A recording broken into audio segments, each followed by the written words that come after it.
The suspense is killing me. I think that's the way this is going to be as we move through all the breakout sessions and stuff. We're going to be just waiting in great anticipation of getting started. So I see we're now streaming live. So for those of you who don't serve as board members, we have to run these meetings because we're going to have at least 3 members of the Board of Trustees. We have to make this publicly viewable as it counts as a meeting of the Board of Trustees. So I don't think that means we're going to be famous or anything. There might be 1 or 2 people being curious and checking things out, but who knows?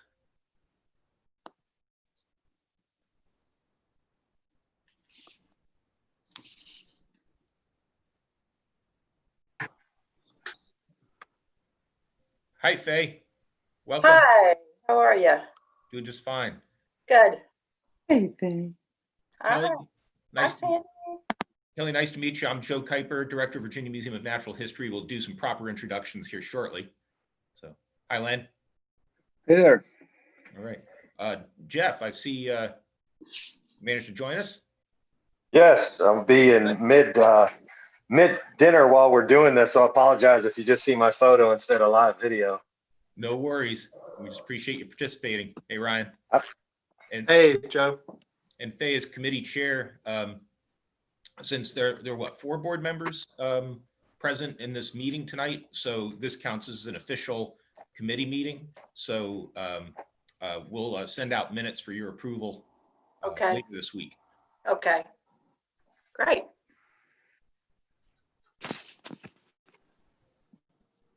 I think a couple of my staff are going to hop on too, Joe. We'll see. Great.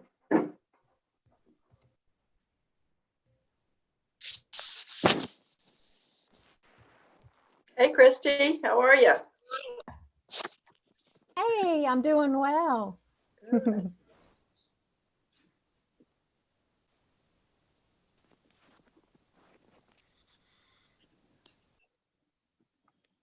Zach, I'm trying to bring up your email that has the participant list. Do you happen to have that handy? I could probably get it for you here real quick.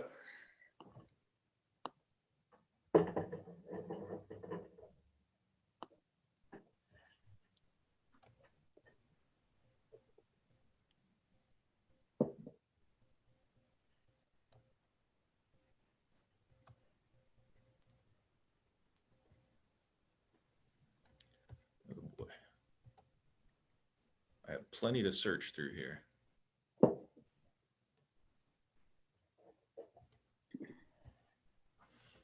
How I many? see Miss Sassy Girl made it into the meeting. We have a 2-year-old joining us, Joe, by the way. Or maybe she's 3. That's all right. We're Ew. all good. Zach, I know we're short of potential participants. Yes, much. There's a future participant in this call. Right. Hey, we're just, molding future board members and staffers and so forth. Correct.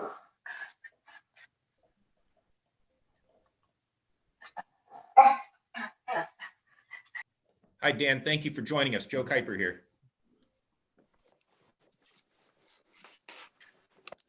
And I see Dan has the proper background there for the Community Foundation. That's excellent.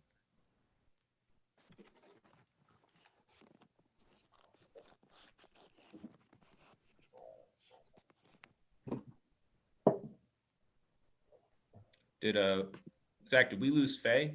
Oh, no, there she is. Sorry, there's so many squares now. It's easy to lose people. All right.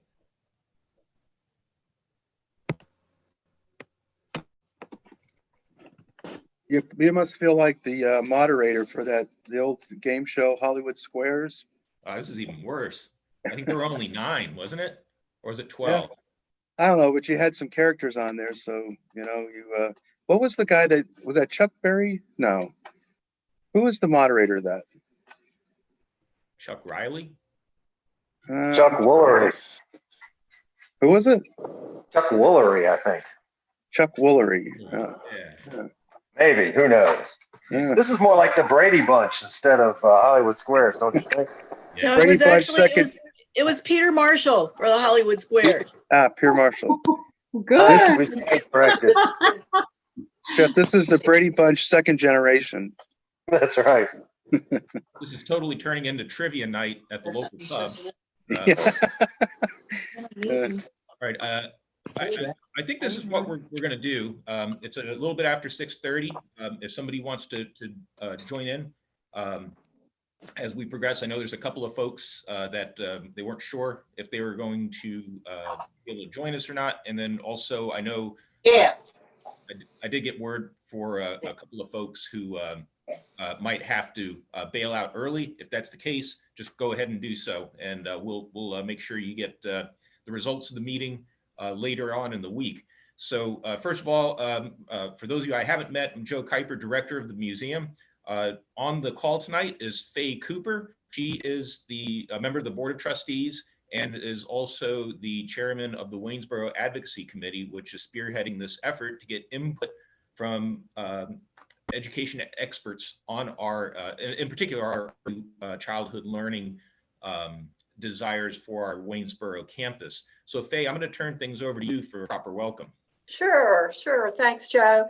Well, good evening, everyone, and thank you so much for joining us for this. Actually, it's our first meeting with folks outside of our committee to help put on this amazing project that we're working on. We're so excited about developing our plans for the Waynesboro campus. And even though our process has been slowed down a bit by the pandemic, we still wanted to move forward on getting community input from professionals like you folks to help steer us in a good direction with regard to designing our exhibits.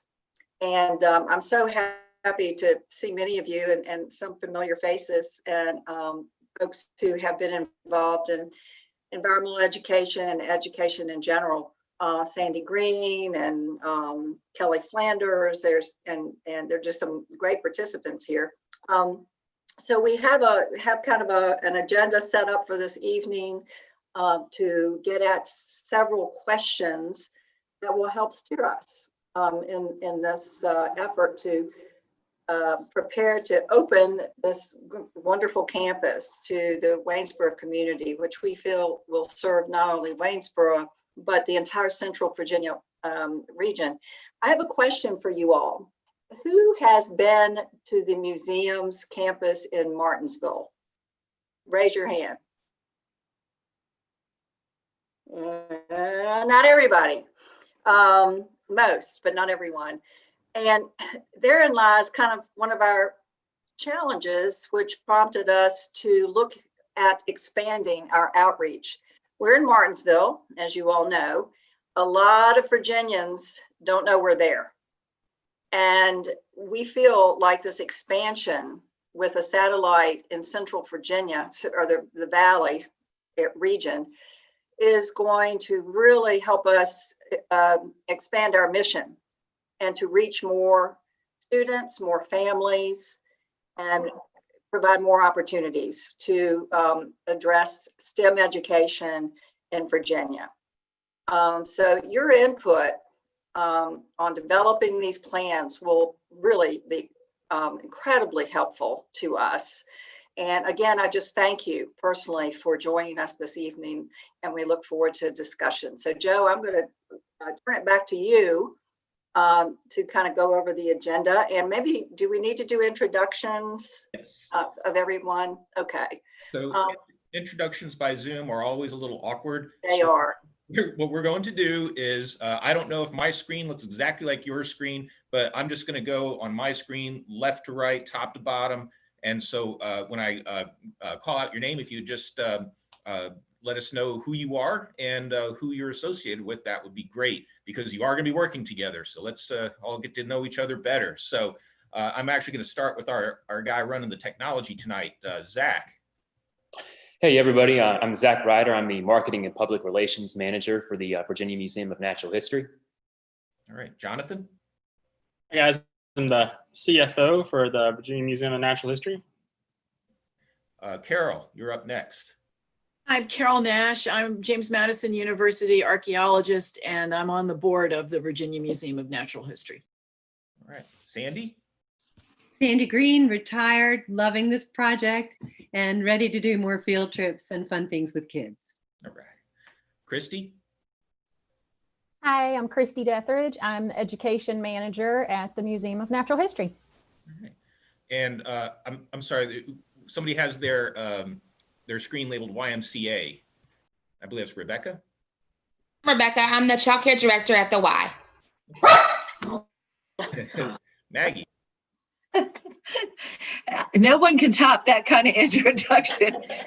I'm Maggie Van Huss. I'm a former educator for Waynesboro Public Schools. I currently work at the YMCA, and I sit on the board for CCR, which is partnered pretty significantly with you guys to get this museum in Waynesboro. That's right. Thank you. Angela. I work for Augusta County Public Schools. I'm the secondary supervisor for math, science, and STEM education and gifted education. Awesome. All right. Thank you. Kelly. Hi, I'm the head of school at Stanton Montessori, which is in Fishersville. All right. Right down the road. Yeah. Okay. Faye, you've already introduced, I guess. Okay. Len.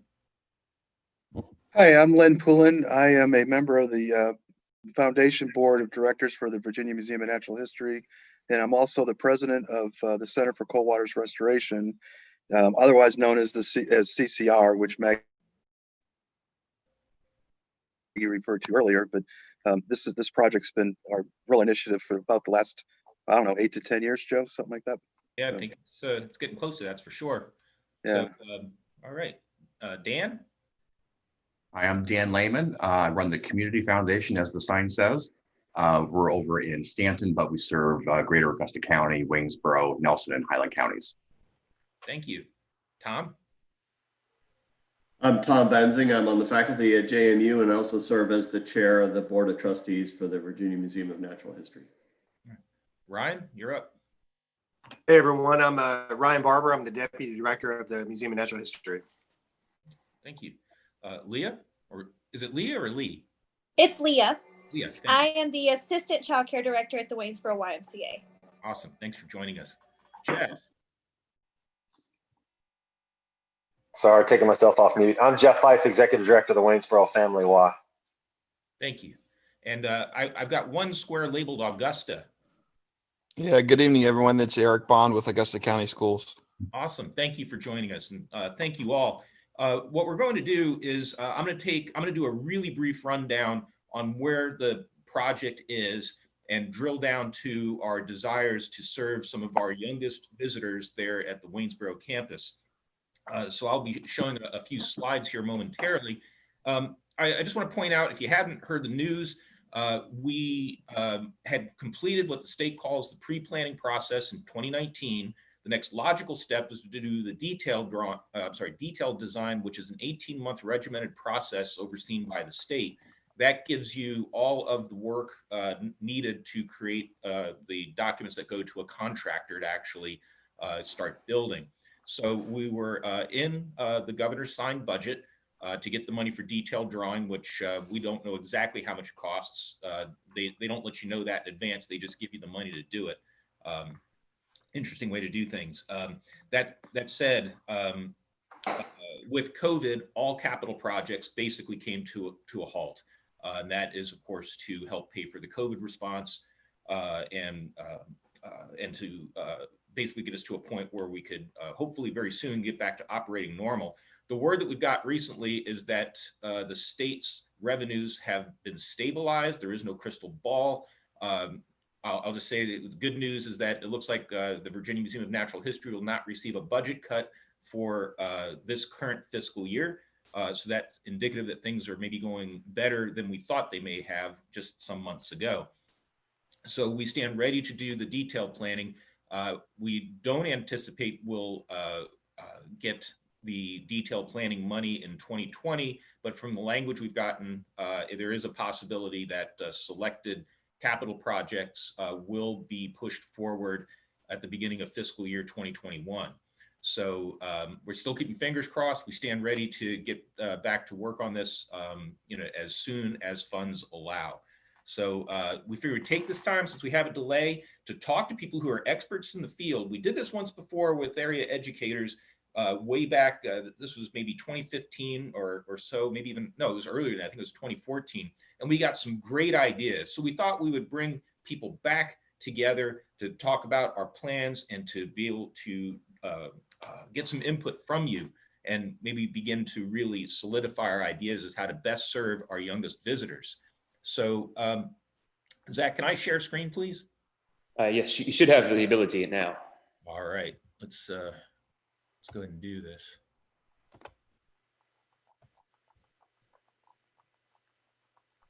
All right, let's see if I can get a full screen here. All right, so turn that off. Okay, so I want to talk a little bit about the project and tonight's objectives. We'll go into breakout sessions where you're going to be participating in active discussion, answering as best you can 4 questions that we shared with you this morning. And then we're going to do a synthesis afterwards.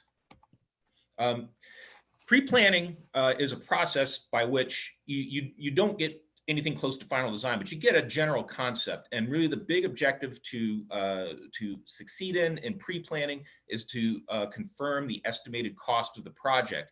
That said, we really did create an extensive document that puts us in great position to do the detailed drawings. We're talking about a 2-floor, 2-wing essentially building. So the colored area that you see on the screen, that is the first floor, and the perpendicular rectangle is the position of the second floor, which we'll get to momentarily. So basically what we have is quite a bit of gallery space. We picked this size of building purposefully at about 30,000 square feet. The reason we picked that is that it's large enough to be a draw, particularly from some nearby urban areas, but also from the Shenandoah National Park and Blue Ridge Parkway, but small enough that it doesn't cost a whopping amount to run each year.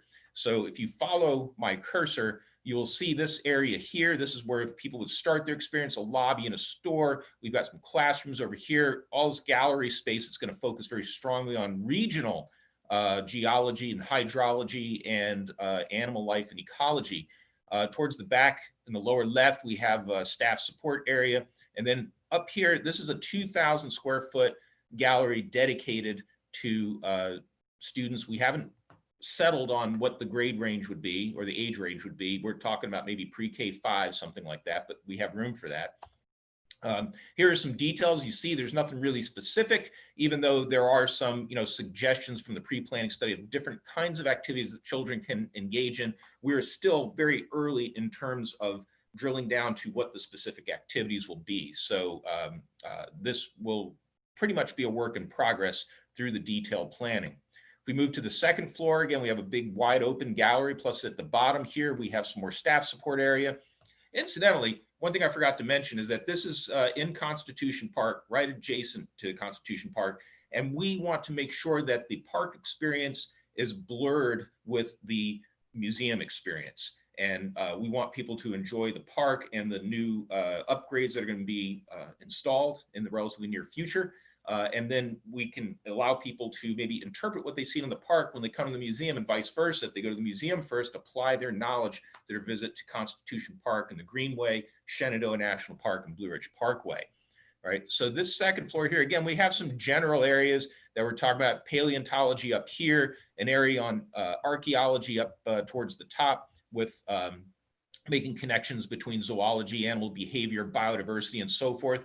This one area over here is actually a 1,000-foot professional laboratory. We still want to support researchers, either colleagues from other museums and universities, or even our own curators doing work within the valley. All right, so again, we're not going to be really deep on details. This is probably about one of those detailed drawings we got. We're maybe looking at human-animal interactions back during the Pleistocene in the paleontology area is one of the elements, and so forth. So again, we have a long way to go with the exhibit narrative and the detailed look at the visitor experience. So I like to start by working and showing off what we're planning on the inside. To me, the inside is the most important part of a museum. The outside can be beautiful, exciting, and whatnot, but it's really going to be the inside where the mission is met. However, we do plan to have a building that, again, it connects with Constitution Park and whatnot, but we also are looking at the possibility of having green roofs. We can do further interpretation and so forth, and we work drawing out some ideas with the landscape architect down in the area between the park and the museum. This is what the building would look like driving down the mountain from the Shenandoah National Park. And what you can see here is maybe sort of an iconic tower. Again, the architecture, it still stands to be modified quite a bit. We've got, we started talking about a tower to take advantage of a beautiful view shed looking down into the South River there. So we think it's going to be extremely exciting. This is what the kind of green roof maxed out would look like. Interestingly, there would be a window here, and this would be a pollinator garden on the top of the first floor that people could watch. A great event space, further interpretation of Shenandoah Valley and Blue Ridge ecology. And we're also talking about the potential for having alternative energy sources like solar panels. So all very exciting. So with that, I'm going to skip down to a particular slide I thought I prepared for tonight. I think I got the wrong presentation up. Well, we'll go back to this slide then and use it. Let's go back down to the first floor. So again, as you see here, we've got this, this space, 2,000 square feet. That's a pretty good space. So there's a lot we can do with that. We can also work with the vertical space as well. These are going to be high ceilinged areas. So as good museum support. What this doesn't really show, this particular drawing, you'll notice a door here. We are intending of having an outdoor kind of fenced in courtyard that would be, it would be a safe place to go, but to have outdoor activities as well. So when we go through these focus groups and answer these questions, we very much want you to also consider that space, be approximately 1,500 square feet of outdoor area where we can do traditional things, playground items and whatnot. But if there is something else that's more innovative, we look forward to that. So jumping back to our agenda here, what Zach's going to do, and I've never done this before, so this is my first time on Zoom doing this. Maybe some of you have experience with this. What Zach's going to do is break you down into small groups, and each group will have one museum staffer, and that staffer will be driving the conversation. They're not going to do much participating, but they can answer questions if you have them. You're only going to have 10 minutes. And at the end of 10 minutes, you will automatically come back to this full group. And so the staffer then will be recording the various aspects of the discussion. After 10 minutes, you'll come back to the full group and you'll go back to a different staffer and answer a different question. Your group will remain the same except for the staffer. Logistically, that was just the way this would work out. So if you'd be patient with us, Zach's going to go ahead and work his magic and get us into our first small group. So I will see you all in a small group shortly.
All right. All right. Fortunately, I was the one that got cut off mid-sentence. I feel like I'm in the presidential debate and the mute button just got hit.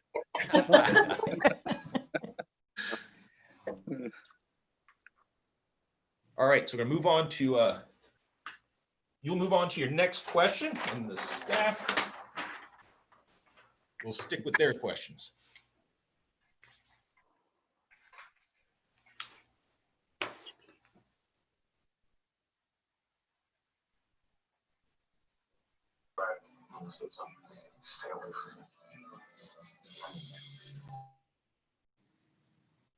Participation.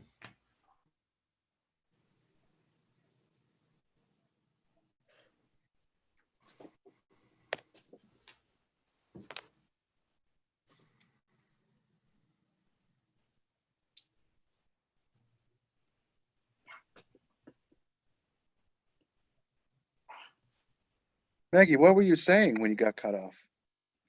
Oh, that we need to include daytime and nighttime. Yes, good point. Whose group were you in? Mine. Christie's. Christie's. Okay. All right.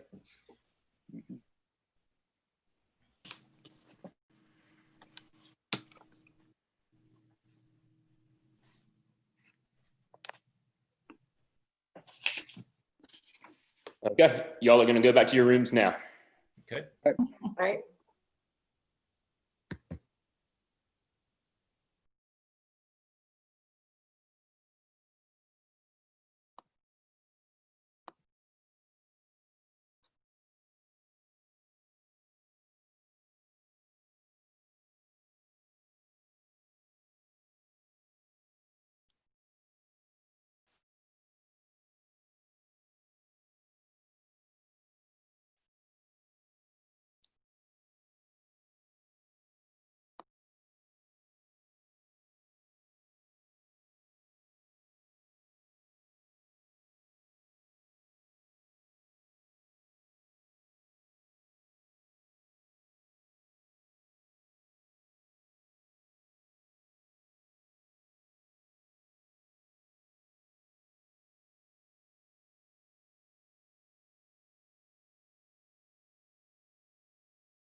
Hi, Karen. How are you doing? Hey, sorry I'm late. Children. Oh, no, you're fine. It's kind of odd that I'm the only one in here. They're in their breakout rooms right now. That's what I figured, yeah. So I can go ahead and send you to one. There's about 7 minutes left in this one. If you'd like me to go ahead and send you to your room to participate, or you can stick around here and wait for the next session. You know what? My daughter needs a snack, so how about if I wait till the next session and I'll get her to be, is it okay? Yes, ma'am. All right, thank you. I'll be right back.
So are you doing well?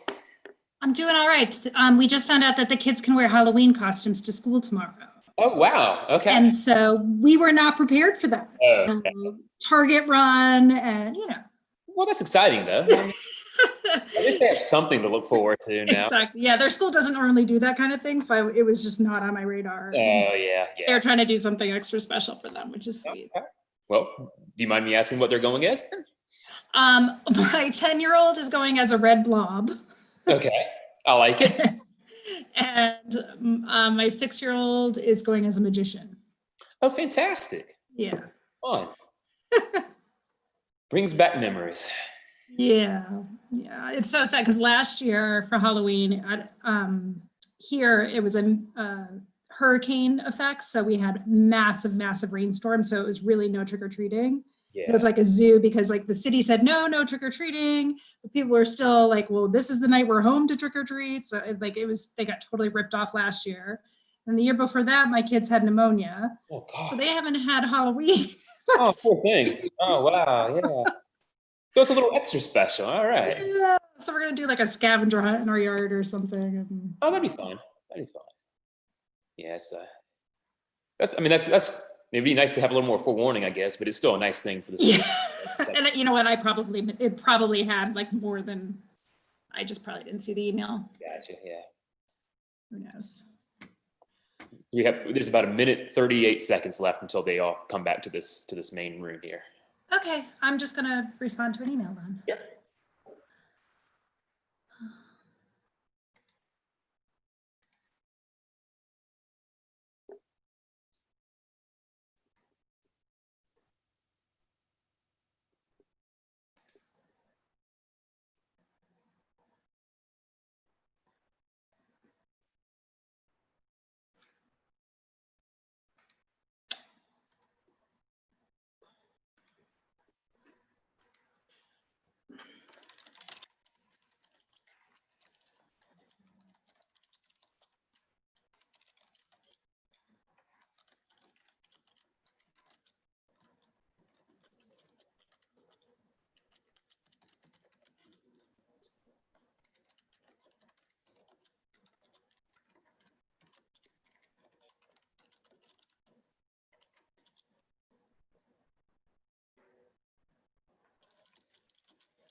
That felt faster than 10 minutes. I don't mean to put any pressure on anyone, but that last group, oh boy, they really nailed it. There are a lot of ideas in there. I feel like I could just go home now and feel like I've done everything I need to. In other words, we need to bribe Zach to kind of, kill their next session or something like that. Yeah.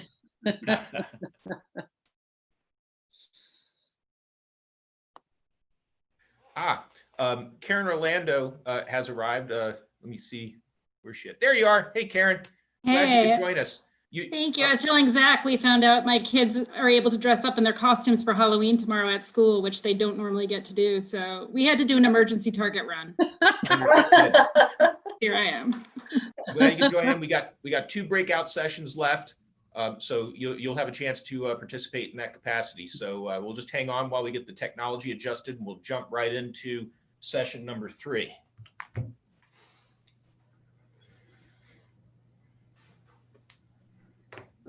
You may want to throw in Karen in the subgroup with Dan and I. We need help.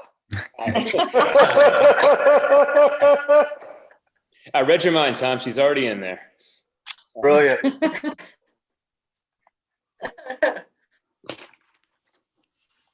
Okay. All right. We're going to send you all to your your rooms now.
Or not. Of course.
I think Ryan had, looking at the look on his, I think he was ready to make an important point there.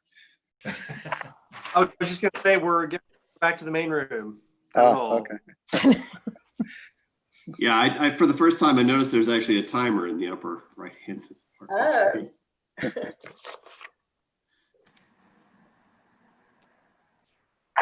I don't know what the other staff have to say or think, but the group participation has been excellent so far. I really, really appreciate this. Look out, Joe. We're heading your way next. All right. I'm girding my loins. That an exhibit? Hey, that could be. Put that under number 1.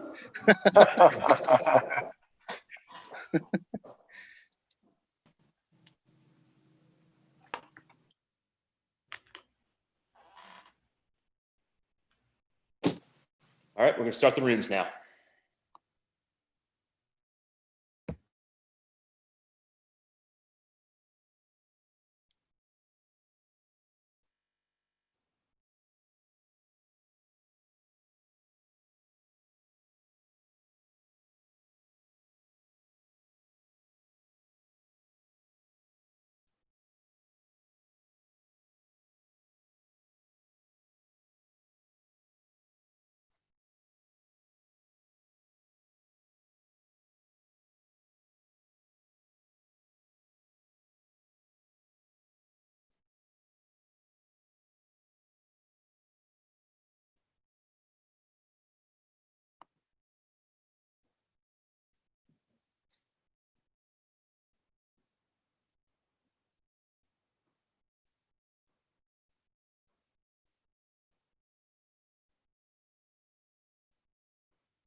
All right, is everybody back? Yeah. Good. Okay. Eric got cut off. He was going to say something really, really important. I know about an area, I think. Well, I'm not sure how important it is. I just remember an early conversation we had about financial stability and how we can maybe have some flexibility of some of the large spaces, meeting rooms. I know us as a school division, we're always looking to hold conferences and having places, a venue to be able to do that. I mean, we utilize Plecker Center, we utilize the Best Western, we utilize the Frontier Culture Museum. So I think having another flexible space like that for meeting areas, could be a possible revenue stream. Yeah. I wondered about a campfire and the outside thing, like they have skating rinks now, even in Bridgeville, they're very popular. That would bring people back to have the outdoor space on Saturday. That's a great idea too. Absolutely. The Woody Museum in Texas, they like to call themselves the People's Museum.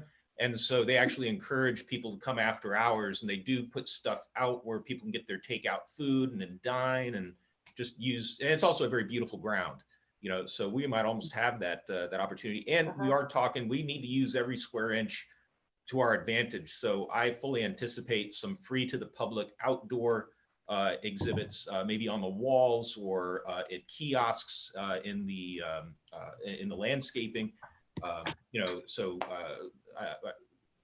so that way you have really a full experience. And again, blur that experience between the inside natural history exhibit experience and the outside leading into Constitution Park. So I don't know about the other three staffers, but I think everyone was very lively and participatory, and I thank you for that. What we're going to do is quickly go through some synthesis, do a little Q&A, and then we're going to go ahead and call the meeting. It's already 7:40, so I'm going to start things off. I will say I'll probably flip back and forth on my charts here, but there are some common threads. Live animals really was something that people really stressed, and related to that was touching and handling. Is there some way to have like a touch tank kind of experience like you find it in an aquarium? So that was something that kind of came about as a common thread. Another was the idea of making sure, this always came up, make sure the kids have something to do that's active and that they're touching, they're using multiple senses. And that's something I think we really need to look for in this. Carol Nash has already built, she had to bail to another Zoom meeting, but she talked about how she built a hands-on, essentially a dig pit where they had archaeological artifacts that they could dig out and find. Another person had talked about, I think it was you, Tom, talked about the idea that you could get this one industrial museum. You could get shredded newspaper, wet it down, press it, and you're actually manufacturing an item, and you got to keep that. And the idea of the keepsake, whether it's done with that very hands-on traditional fashion, or maybe we're even using 3D print technology now. I don't really know. One of my favorites that got me excited, I even drew a picture, was the idea that you could go to a British Columbia Natural History Museum. They had a room that made it look like a ship, but that you had portholes that you could navigate to, and you got to see different kinds of critters, like maybe some more surface dwelling creatures near the surface of the water. Whereas if you went down deeper, you could see barnacles and fish. So Len, I remember the barnacles. So, and then we maybe want to think outside. South River barnacles. Pardon me? South River barnacles. Yeah, they're very unique. Yeah, so are the jellyfish. And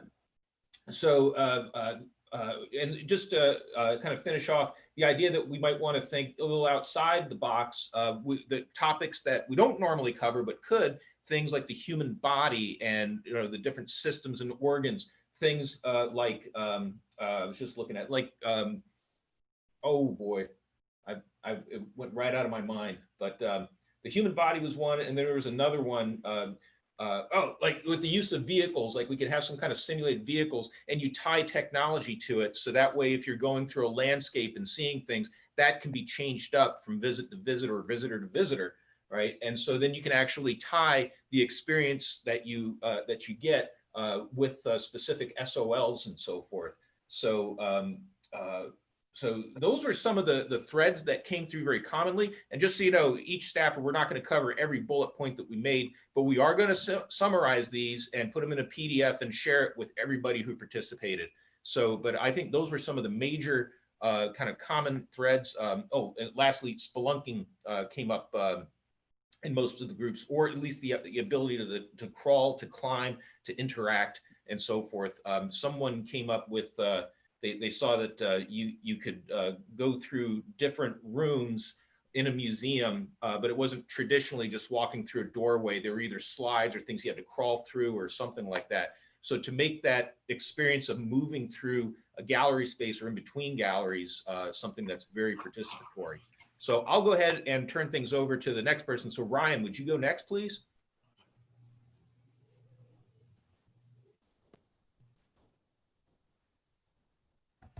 And Ryan, you need to unmute. And the second thing is what you should also introduce your question. My question was, you know, what exhibits have you seen in the past that really struck chords with a kid? All right. So my question was, what activities or exhibits will generate a passion for STEM topics in children? And Joe touched on some of these. I want to thank everyone for taking part. So several points here. I'll kind of go through them quickly. So we talked about in-stream water activities. So kind of tying back to the river itself. Fossil excavation. So how can we integrate real specimens, real fossils? How can we involve the children with coding and programming, things like that? So kind of getting the sort of the students involved. We talked about possibly science theater or movies. So can we show different films that tie back to SOLs? In-stream water activities again, connections to the local environment. So how can we integrate the inside and outside exhibits? Connecting with friends and social media. So as kids do different activities, how can they connect with their friends to get them involved and sort of get them excited? Rotating displays. Also interactivity. So things like climbing walls, how can we integrate climbing walls to sort of highlight the different geological features of the area? So those are the kind of the highlights of the question. Hopefully I didn't leave anything out important. All right. Yeah, that's cool. It's neat to see some common threads amongst the breakout groups. Christy, would you go next? And don't forget to repeat your question, please. Great. Thank you. Thank you, everyone, for participating.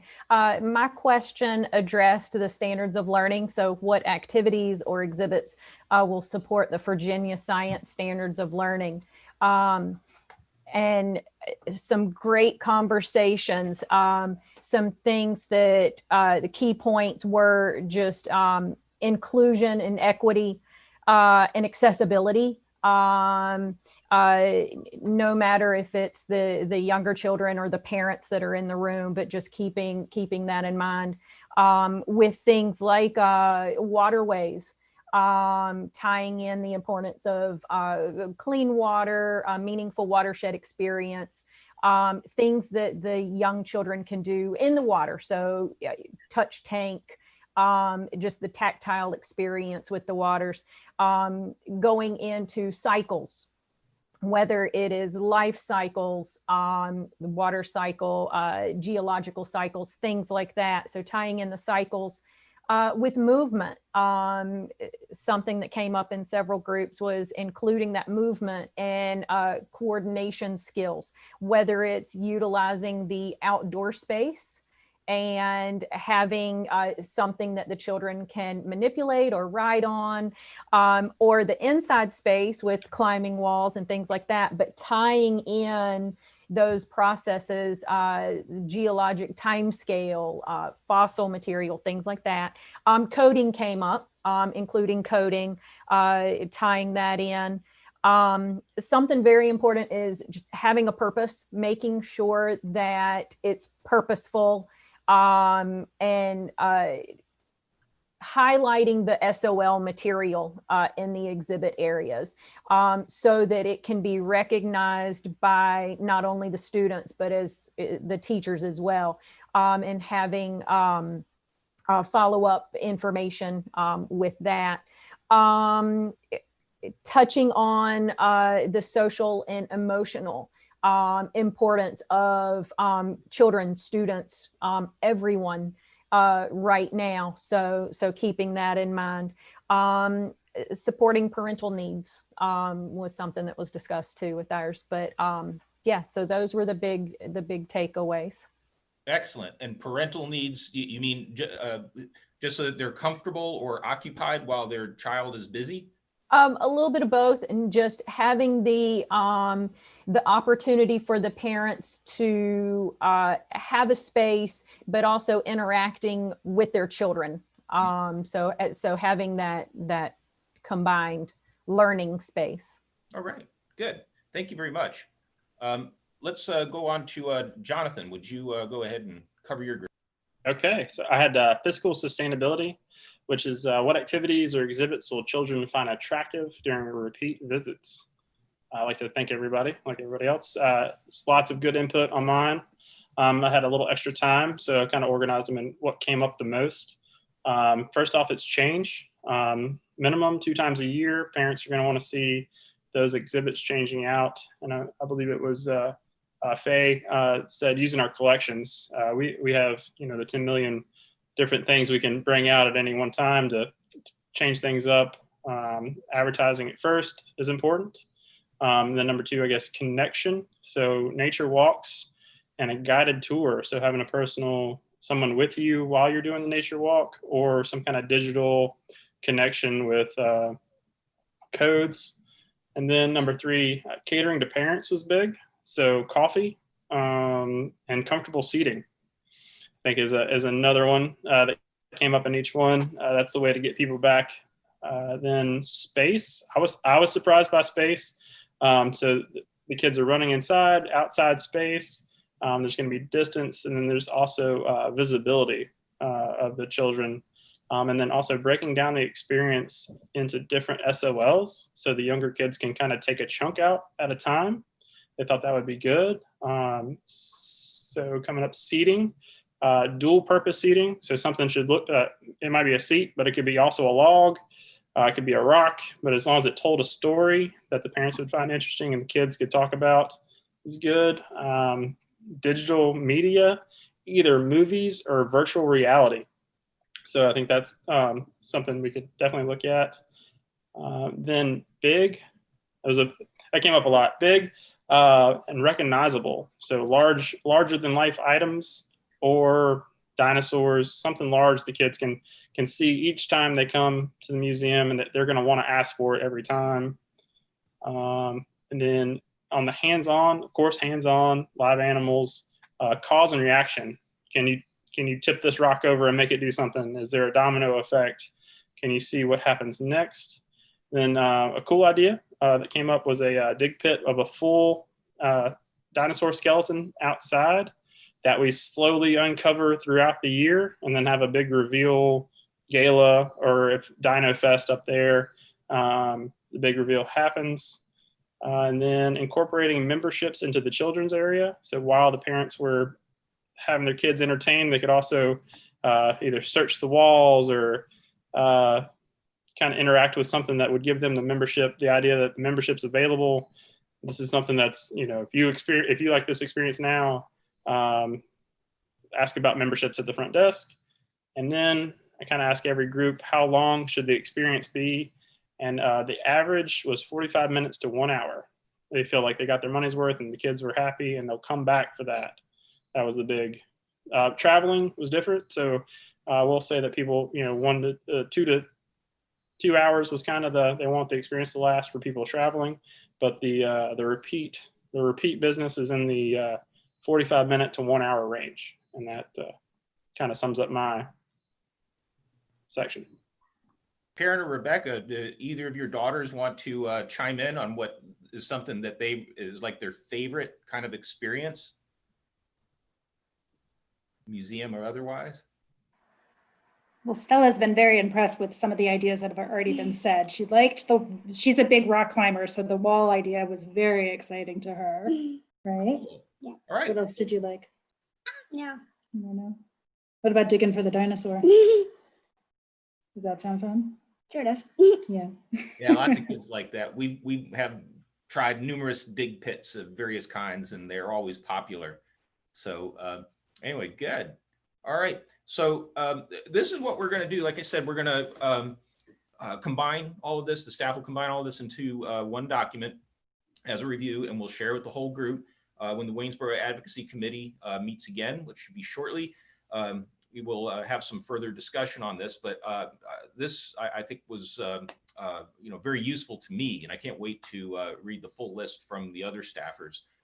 So Faye, I'm going to turn it back over to you. I don't know if you want to just ask if there are any last questions or anything like that, or if you have any particular commentary, but I'll turn the floor back over to you. Sure. Well, it sounds like there was a just wonderful input, great ideas, a lot of creative thought put into this. And I was impressed by, at least in our group, that people really thought about these questions ahead of time. And we do appreciate that, really thinking ahead and making your lists. We had 2 people who had lists going, which is great. So I just think this is wonderful. And I would hope that we could take what's come out of this discussion tonight and continue to build on it, and hopefully we can count on you all to continue to provide input as we go through this process. As Joe said, we're probably looking at least another 2 years. If we get our money next year for the final planning, and then anyway, we're ways out, and so there's a lot of time to refine and really develop some great exhibits. But I can't thank all of you enough for your time this evening, and for giving us a great start on developing some tremendous exhibits. And if you haven't been to the museum in Martinsville, do visit, because it's worth the trip down there. It truly is. So thank you all, and have a great evening.